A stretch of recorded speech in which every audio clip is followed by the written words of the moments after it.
The United States has a complex and intricate infrastructure, including highways, avenues, back roads, airports, and railroads.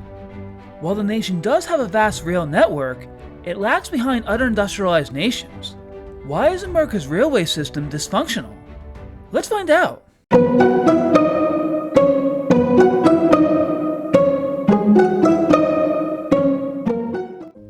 With nearly 345 million people, the United States has a multifaceted system of transportation networks. The way Americans have traveled has evolved over the last 250 years. In the 18th century, American travel was slow and difficult, relying on horseback, carriages, and boats to navigate rough terrain and vast distances. The first commercially successful steamboat, Robert Fulton's Clermont, debuted in 1807, revolutionizing river travel by allowing boats to move upstream efficiently. This innovation significantly improved transportation and trade along America's rivers, particularly the Mississippi and Ohio rivers, allowing Cincinnati to grow rapidly and become a major industrial hub. However, Cincinnati's growth was eventually outpaced by Chicago, primarily because of the rise of the railroads. The 19th century brought a transformative shift with the expansion of railroads, which connected cities and industries, making travel faster, more efficient, and crucial to economic growth. Then in the early 20th century, the rise of the automobile industry fundamentally transformed transportation in the United States. Henry Ford's mass production of automobiles in the 1910s made cars more affordable to the average American, allowing people to gain a new level of mobility that railroads couldn't match. Unlike trains, which operated on fixed schedules and routes, cars allowed for personalized, flexible travel, fostering the development of suburbs and highways that pulled people away from centralized rail hubs. By the mid-20th century, many private rail companies abandoned passenger services, leading to the federal government's creation of Amtrak in 1971 to preserve intercity rail travel. However, by that time, the US had already transitioned into a car-centric nation, leaving trains as secondary modes of transport in most regions. Since then, while Americans still use trains, it's very haphazard on where it's utilized. Urbanization patterns in the United States played a crucial role on which cities are more mass transit orientated and which cities are more car orientated. Older northeastern cities were established in the 17th century and developed off walkability and horse and carriages. Streets in these cities were compact and not made for cars, such as in New York, Boston, and Philadelphia. The Boston subway, known as the MBTA, is the oldest subway system in the United States, opening on September 1st, 1897, with the first underground segment running along Tremont Street. Initially built to alleviate street congestion from horse-drawn carriages and electric streetcars, Boston's subway system expanded throughout the 20th century, forming its iconic color-coded lines, the red, blue, orange, and green lines. The New York City subway system, one of the world's largest and busiest, began operations on October 27, 1904, with the opening of the Interborough Rapid Transit line, running from City Hall to 145th Street. Prior to the subway, the city relied on elevated trains and streetcars, but increasing congestion led to the development of an underground system. Both systems developed before the mass assembling of cars and allowed each today to still have viable railway systems. An estimated 5 million people in New York City take the New York subway daily, and a majority of riders live without a car. Many Western American cities, however, developed heavily during the mid-20th century when cars were becoming a major driving force, no pun intended. In addition, many of these cities lacked compact downtowns and were full of wide avenues and boulevards, and these cities also developed extensive suburbs with mainly road networks. So, because of that, these cities initially never invested heavily in mass transit. What happened to the rail network integrity of the US? Well, a lot of things. For one, the US automotive industry had a lot of pull early on. When Ford started to mass assemble cars, especially the Model T, this led to average Americans being able to purchase a private mode of transportation. During the same time period, streetcar suburbs were common, ones that had urban transit lines running through their communities.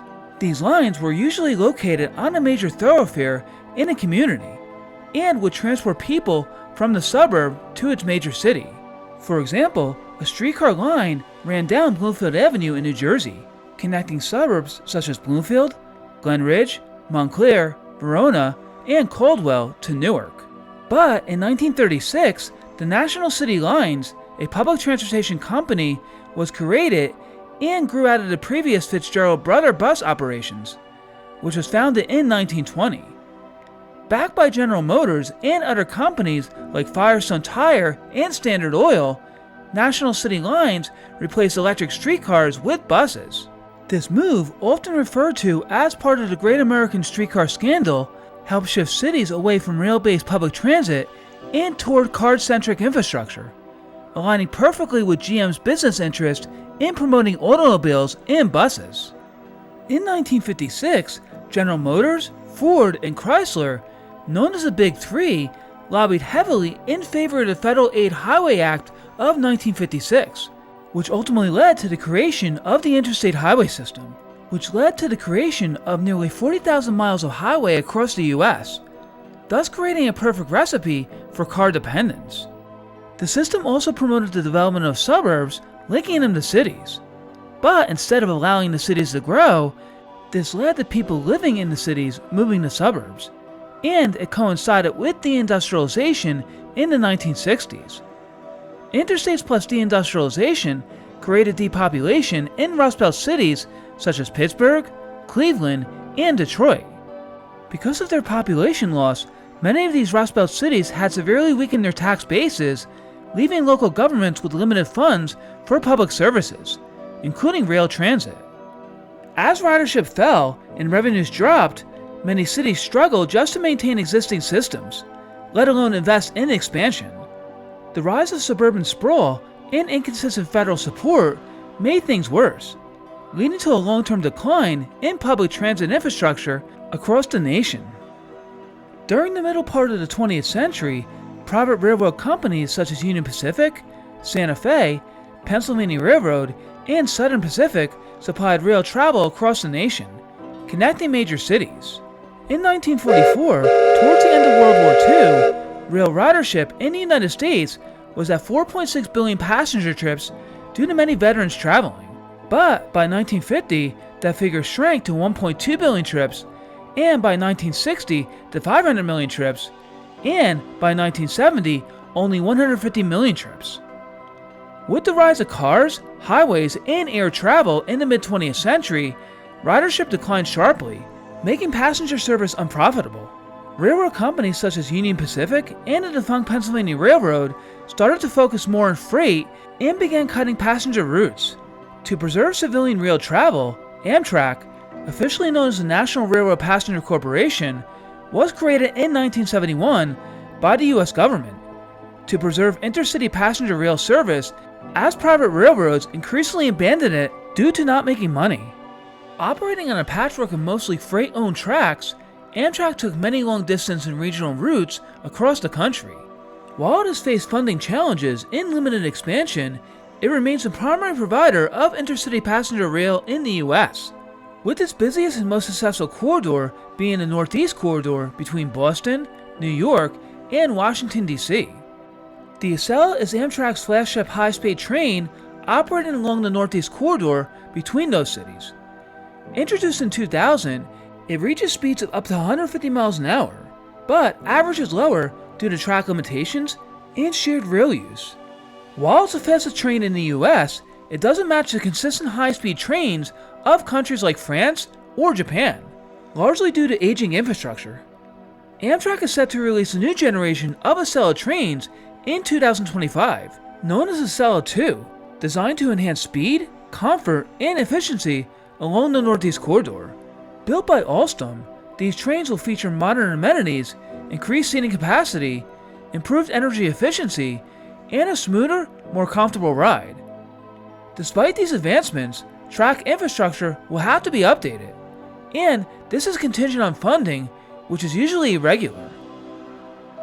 Is an efficient high-speed rail system viable for the United States? It depends. Today, 60% of Americans live in car-based suburbs, which equates to a little over 200 million people.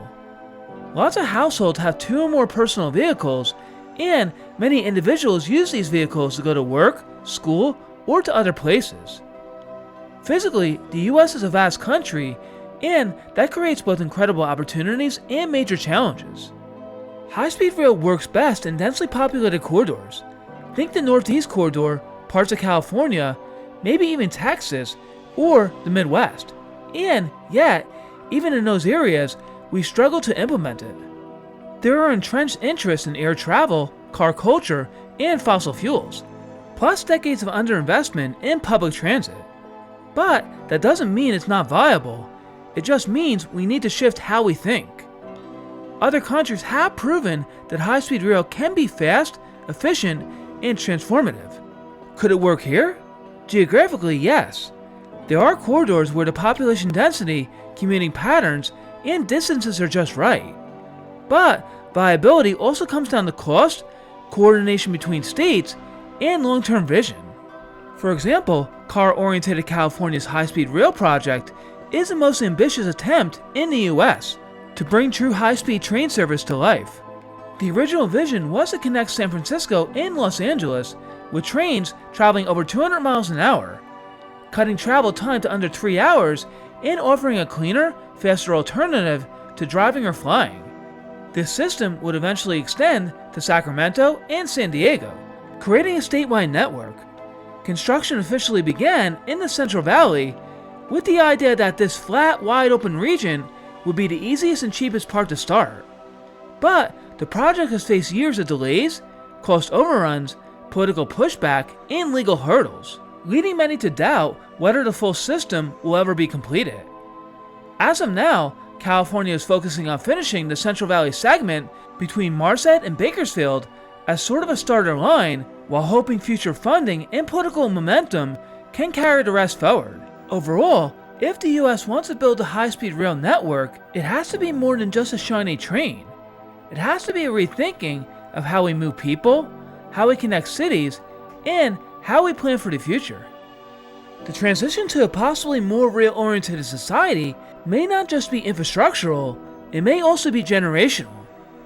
In the United States, reaching the age of 15, 16, or 17 was a rite of passage for many teenagers to get their learning driver's permit and ultimately driver's license.